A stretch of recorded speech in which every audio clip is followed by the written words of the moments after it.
Hello ladies and gentlemen, Nick here, and welcome to this Aimless Wanderings vlog. Today we are looking at the first story in the Dynamite Doctor Wave 1, Boom Goes the Dynamite, which is more of the Daleks, which is basically the first Dalek story since Daleks of the Apocalypse, even though they did appear in more of the Doctors.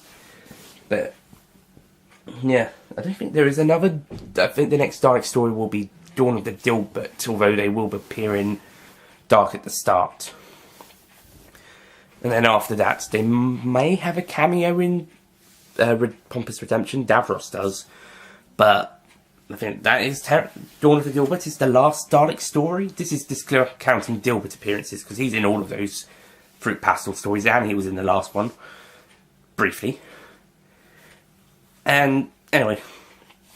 So, More of the Daleks is basically a parody of what people are saying about the Daleks in the new series, that there's so many Daleks around. Some of them, in some of the stories, they're not even main characters, they're set dressing, they're just there.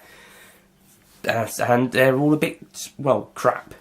So in this story, they've taken that reflective angle from what at the time was seen as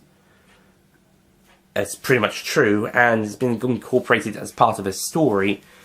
And Dynamite and Christie are trying to stop these pretty bad Daleks. Not bad as in they're evil and all that. Well, that's Daleks in a nutshell. A small one, because there's lots more, but the fact that they're badly made Daleks, these particular ones, because there's so many across the universe, probably due to what's happened at the end of War of the Doctors. And now there are so many badly made Daleks, because they're made by Ogrons. And so now there's hundreds and thousands of them, and the Dynamite Doctor and Christie keep running into them. So eventually they decide to go and find out where they're coming from and put an end to it. And eventually, in a nutshell, they do. A little bit of an antics. They arrive at a factory in the Suffolk village of Framlingham. They find that the Daleks and Ogrons are mass producing, and that it's the Ogrons making them, which is, like I said, why they turned out so badly. And then they basically blow up the factory by causing a little bit of by Dynamite throwing Christie into an Ogron, which falls into a Dalek, and then they crashed into several floors of the factory and lots of Ogrons, and they pretty much destroy the factory. And pretty quickly too, I think. There's a lot of setup.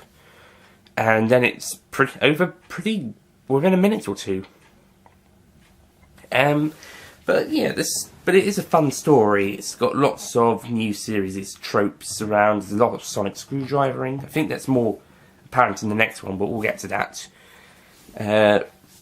This is probably the first time we see Dynamite disliking Christie directly. I mean, he doesn't really have that much of a positive attitude towards her in War of the Doctors, as seen in Part 5 when he says he's glad she's not dead.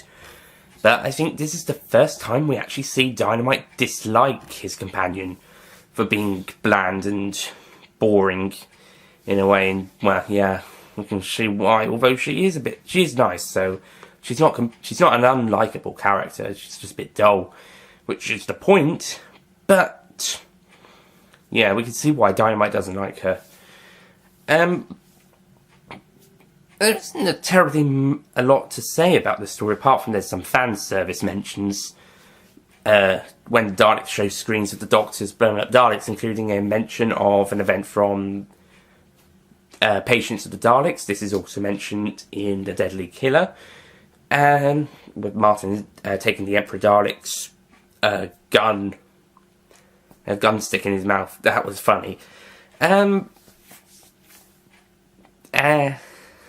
Yeah, there's not really much else apart from the fact that this story is part narrated, part audio drama. So a bit like the first anniversary story, Fetch, a bit like that, and also the last couple of minutes of the Storyteller, where you've got a narrator speaking, but you've also got actors filling out their bit. Like, for example, the Doctor went over towards a wall. Oh look, a wall, Christie! I wonder if there's some hidden treasures behind it, the Doctor said. And then he proceeded to smash down the wall with a hammer that he found. But the hammer was too small, so he tried something a bit bigger. He managed to break the wall. "Hey, Christy, there is some treasure in here," he said, looking through the wall. Something like that, and that what I just did was completely improvised and not from a story at all. I need to write that down, actually. That's an idea or something. Remove Christy with another companion or character, and I've pretty much got something. Anyway, so yeah, so that happens, and also the pre-titles, just like in the last Dynamite story convolution of the Doctor, with part 1 having the pre-titles where we get to see pre-title material characters being killed off. That's pretty much what we got here, and also in Blobotron. Although Blobotron, I believe, is the last one to feature characters made specifically for the pre-titles. I think the next 3 stories don't have characters specifically for the pre-titles. I'm not sure about Wave 2, it's not out yet at time of recording. So, yeah, the pre-titles is pretty gruesome. The Ogrons appear, and one of them rips out the hand of a police officer coming to investigate, and then off air, that's what I'm gonna say for an off-screen in audio, off-screen event in audio, off air. The Ogron will proceed to kill the police officer gruesomely. I think that's implied. So yeah, it's pretty gruesome that starts it. The Doctor also says the first F-bomb. Well, it's not the first F-bomb in an Aimless Wanderings, but it is the first time the Doctor says an F-bomb in one of these stories, and I don't think it's going to be the last. It might be for the Doctor, but I don't think it's going to be the last overall. No, the quintessential Doctor says it in part 4 of The Greatest of Friends. So, yeah, not going to be the last time the Doctor says it.